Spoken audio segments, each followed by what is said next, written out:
महारानी सा, मानसिंह जी पधारे हैं।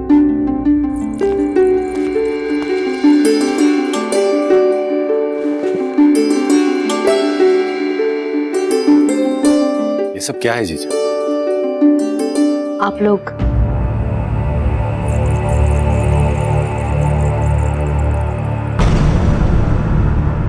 क्या करें मान, हमारे पास और कोई विकल्प ही नहीं रहा है। अरे जीजा, आप महल छोड़कर क्यों जा रही हैं? क्योंकि यहाँ रह के राणा जी के हमारा चेहरा ना देखने के प्रण का मान रखना संभव नहीं है। ठीक है जीजा, जैसा आप ठीक समझे। लेकिन कुंवर प्रताप, उन्हें आप अपने यहां से जाने की बात कैसे बताएंगे? वो नहीं जाने देंगे आपको। कुंवर प्रताप हमारे साथ चल रहे हैं। आप ऐसा नहीं कर सकते। कुंवर प्रताप का भविष्य है यहाँ। वो राजकुमार है मेवाड़ के। पर सबसे पहले पुत्र है वे हमारे, और यहाँ अब उन पर संकट बढ़ते जा रहे हैं। हमारे लिए उनके जीवन की सुरक्षा सबसे महत्वपूर्ण है, और इसके लिए जो भी व्यवस्था करनी पड़ेगी करेंगे हम। पर जीजा, आप ये बात राणा जी से क्यों नहीं कह सकते?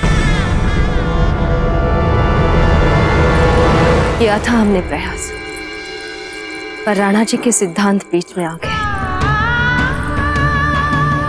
राणा जी अपनों पर संदेह नहीं करना चाहते,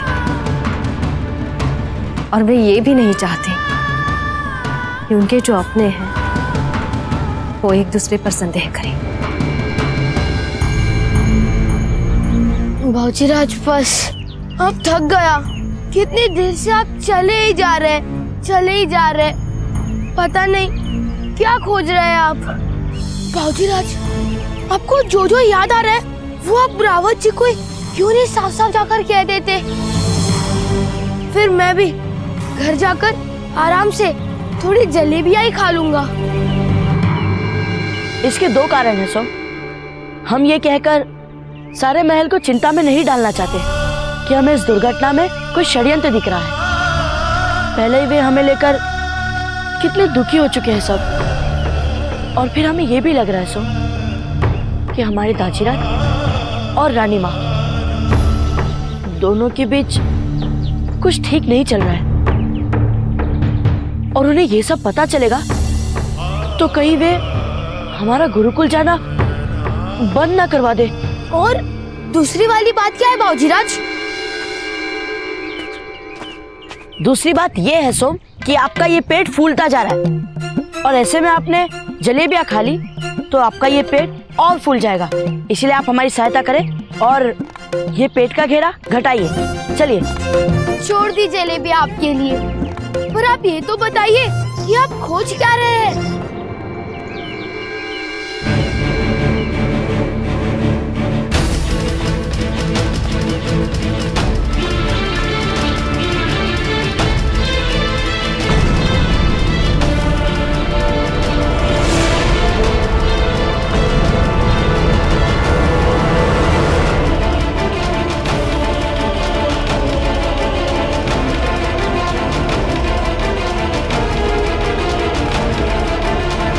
ये क्या है भौजीराज?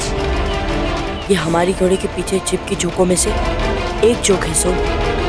इन्हीं के कारण तो हमारा घोड़ा बिदक रहा था। मैं कुछ समझा नहीं भौजीराज। सीधी बात है सोम।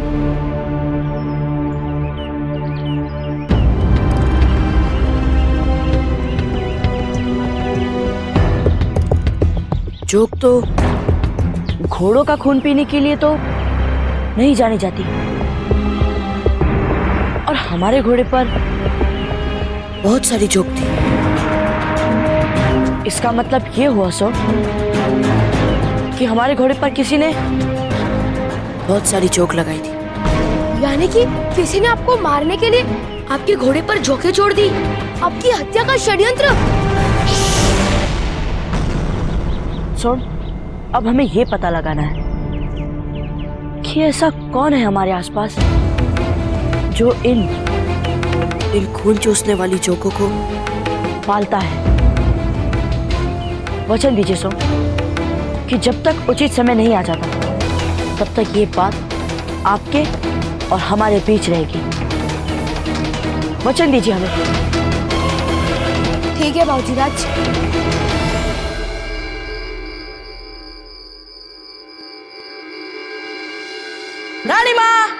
रानी माँ मामूसा आ गए। रानी माँ मामूसा आ गए। आपको पता था? हमें तो पता ही नहीं था। हमने ही बुलाया था उन्हें। आपने बुलाया है? ये तो बड़ी अच्छी बात है रानी माँ। अब हम कल दाजीराज और मामूसा दोनों के साथ शिकार पर जाएंगे। नहीं कुंवर प्रताप। पर क्यों रानी माँ? हमें जाने दीजिए ना। हमें इन दोनों के साथ शिकार पे जाने में बहुत आनंद आता है। जाने दीजिए ना रानी माँ।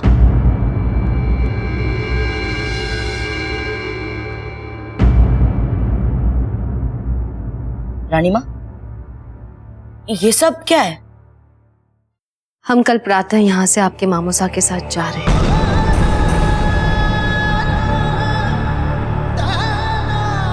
पर क्यों रानी माँ? और कितने दिनों के लिए?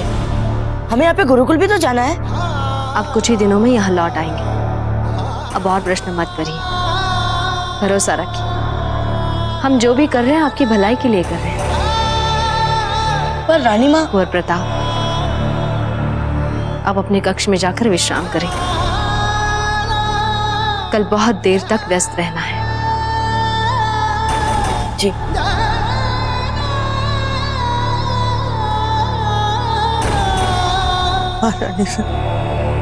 गिरजाया जी, हम जाते जाते अंतिम बार राणा जी से मिलने जा रहे हैं। हमारी भूल की क्षमा मांगने।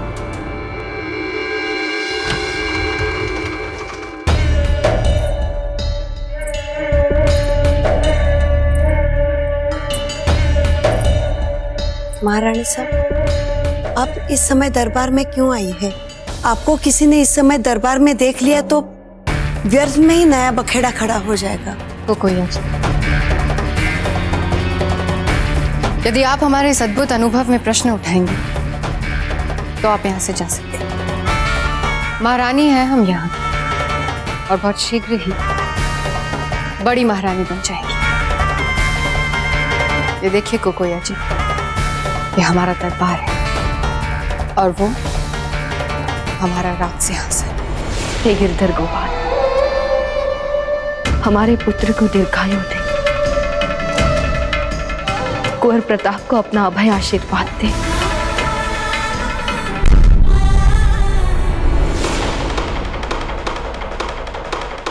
जयवंताबाई जी, इसी समय यहाँ से चली जाइए और आज के बाद हम फिर आपका चेहरा कभी नहीं देखना चाहेंगे।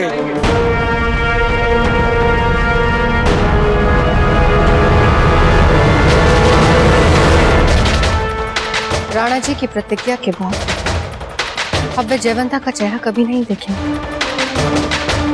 इसका मतलब जानती हैं याची? यहाँ का सब कुछ हमारा हो जाएगा, हमेशा हमेशा के लिए।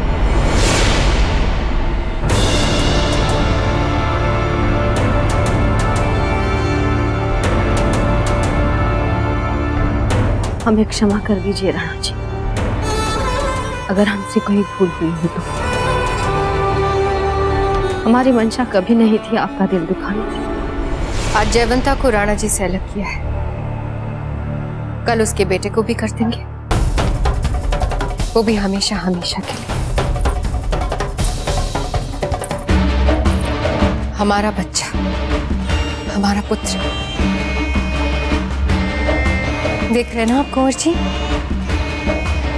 आज आप हमारे साथ मेवाड़ के राज सिंहासन पर बैठे हैं। भविष्य में आप ही को बैठना है यहाँ। जानते हैं ना, क्योंकि इस राज सिंहासन पर कोई और बैठ ही नहीं सकता। प्रताप सिर्फ आप। ये एक अजन्मे संतान के लिए उसकी मां का प्रण है।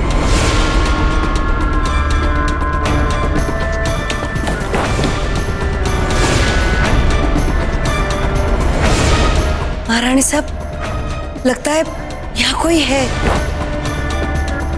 तो जाओ जाके देखो, और कोई है तो उसे कह दो कि बाद में आए।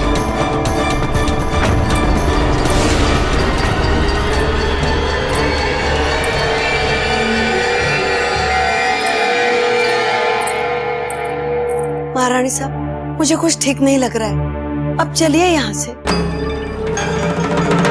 ठीक से देख लीजिए इस दरबार को कुंवर जी। इसी राज सिंहासन पर भविष्य में आपको राज करना है। चलिए।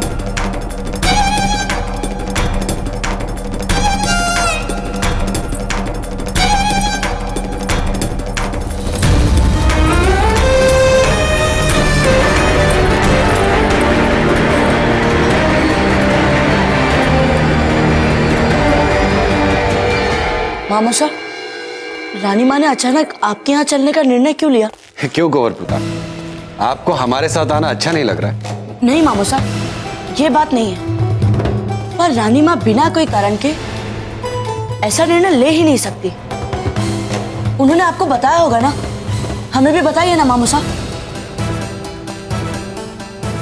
देखिए कुंवर प्रताप, एक बात तो निश्चित है कि आपकी रानी माँ जो भी निर्णय लेंगी उसमें आपका भला ही होगा। हाँ, पर मामो साहब, रानी माँ ही तो चाहती थी कि हम गुरु राघवेंद्र जी से शिक्षा लें, और अब वे हमें अपने साथ चलने के लिए कह रही है।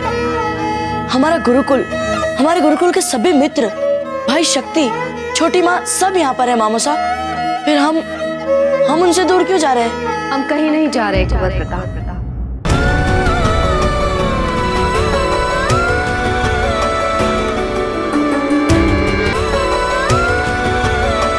हम यहीं रहेंगे, यहीं मेवाड़ के राजमहल में। रानी माँ, हमारी इच्छा ना तो आपकी आज्ञा का उल्लंघन करने की थी और ना ही आपके मर्यादा के विरुद्ध जाने की। हमें तो बस अचानक मेवाड़ छोड़ने का कारण जानना था। यदि आपको लगता है कि कारण बताना उचित नहीं है तो कोई बात नहीं माँ, आप जैसा कहेंगी हम वैसा करेंगे। हमारे निर्णय बदलने का कारण आपकी पूछताछ नहीं है। आप बहुत अच्छी है रानी माँ। कल प्रातः जल्दी उठकर आपको गुरुकुल जाना है। जी रानी माँ, हम चलते हैं।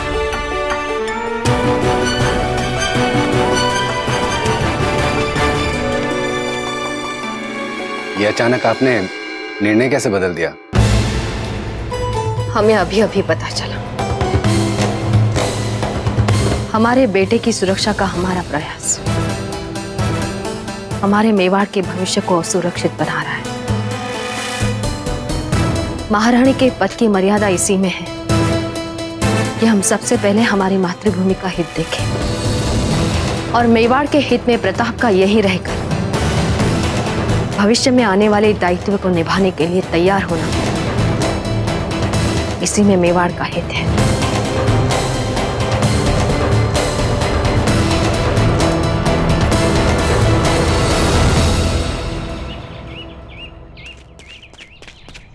भाऊजीराज, भाऊजीराज, क्या हुआ सुन? आप इतनी सुबह सुबह यहाँ पर?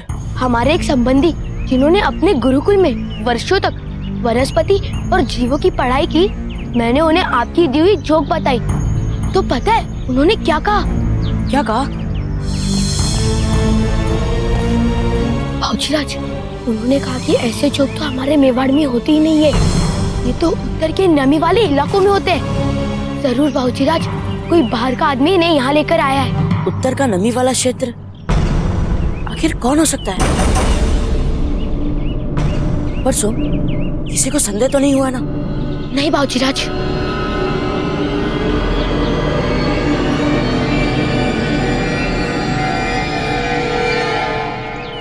मित्र, आपको जीवित और सकुशल देखकर बहुत प्रसन्नता हो रही है हमें। चलिए, आपकी भाषा में से, पर हमें इतना तो बताइए कि वो उस दिन आपके पीठ पर वो रक्त चूसने वाली जोक कहाँ से आई थी? किसने फेंकी थी आपकी पीठ पर? वो बताइए।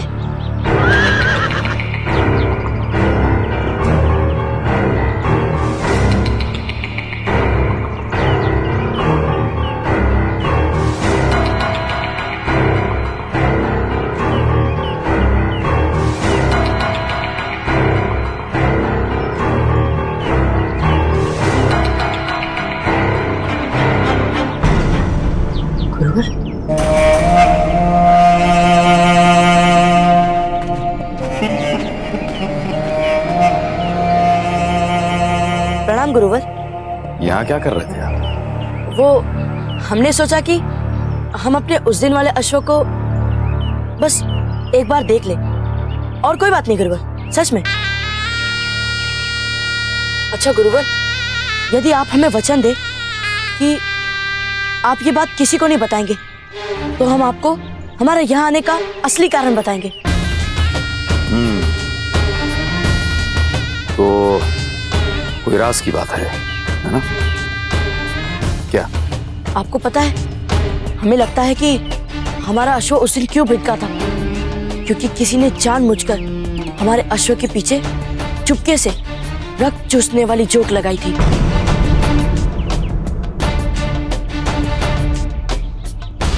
हम भी आश्चर्यचकित हो गए थे गुरुवर, और ये बात सच है। कुंवर प्रताप, ये आप इतने यकीन के साथ कैसे कह सकते हैं? हम ये बात इसीलिए इतने यकीन के साथ कह सकते हैं गुरुवर, क्योंकि हमने पता लगाया, और ये जोक यहाँ की है ही नहीं, ये मेवाड़ के बाहर की जोक है गुरुवर। क्योंकि मेवाड़ के सूखे वातावरण में ऐसी जोक होती ही नहीं है। किसी ने मेवाड़ के बाहर से ये जोक लाई है, संभवतः उत्तरी भारत से। इन दिनों वहाँ बहुत बरसात होती है, और वही तो होती है ऐसी रक्त चूसने वाली जोक। ये बात आपने हमारे अलावा किसी और से तो नहीं कही ना? नहीं गुरुवर, हम नहीं चाहते कि हमारे माता पिता चिंता करें कि फिर से कोई हमारी हत्या का प्रयास कर रहा है, पर यदि हमें पता चल गया कि वो कौन है, तो हम अवश्य ही बता देंगे। ये आपने बहुत अक्लमंदी का काम किया कुंवर प्रताप। अब आगे से हम भी होशियार रहेंगे। पर आप क्यों होशियार रहेंगे गुरु? आपके लिए, आपकी सुरक्षा के लिए। आप यहाँ क्या कर रहे हैं?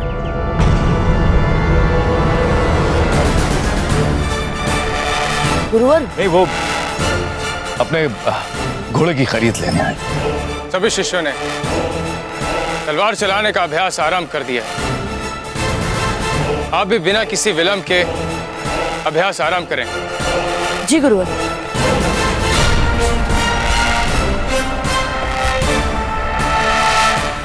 रुकिए। अपने पास खंजर रखने का कारण?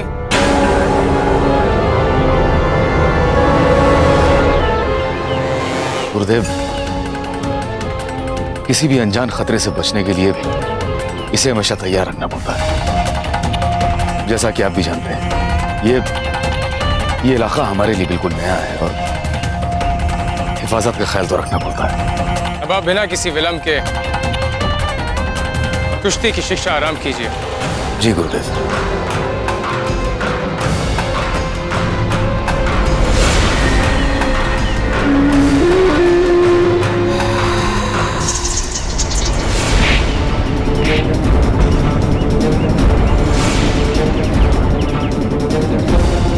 अपने पांव जमा के रखो, सामने वाले की आंखों में आंखें डालकर देखो।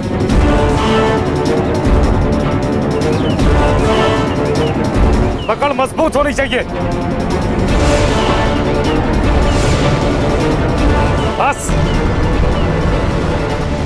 आज के प्रदर्शन के आधार पर इन सब का मूल्यांकन कीजिए। पर गुरुवर, हम तो इसे मात्र हमारा अभ्यास समझ रहे थे। हमें कब क्या करना है, उसके लिए हमें आपकी अनुमति की आवश्यकता नहीं है। आपको गुरुकुल में आए कुछ समय हो चुका है। अब आपको दूसरे स्तर पर शिक्षा मिलेगी। आपको हर समय मानसिक स्तर पर मूल्यांकन के लिए तैयार रहना है। कुछ माह के बाद आपके सभी अंकों को जोड़कर निर्णय दिया जाएगा। आप सब विद्यार्थी शस्त्रशाला में जाएं, अपना अपना भाला चुनें, और अभ्यास के लिए हमें अभ्यास क्षेत्र में मिलें।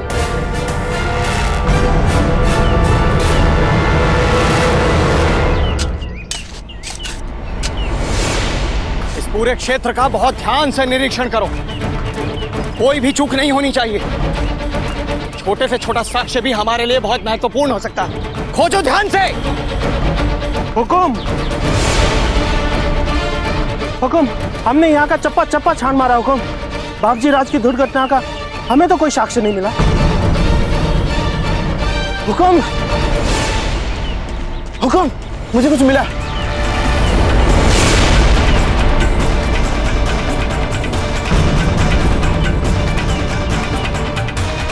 इसकी धार पर तो ये चिन्ह भी है,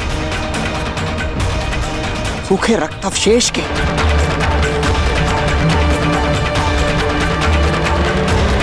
तुरंत और सैनिकों को बुलाओ, जाओ। हुकुम।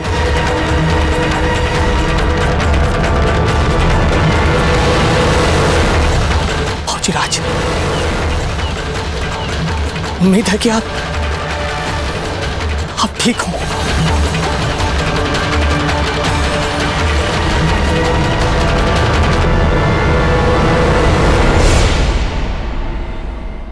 If you want to enjoy more Yodha TV content like this, please subscribe to our channel and click the bell icon.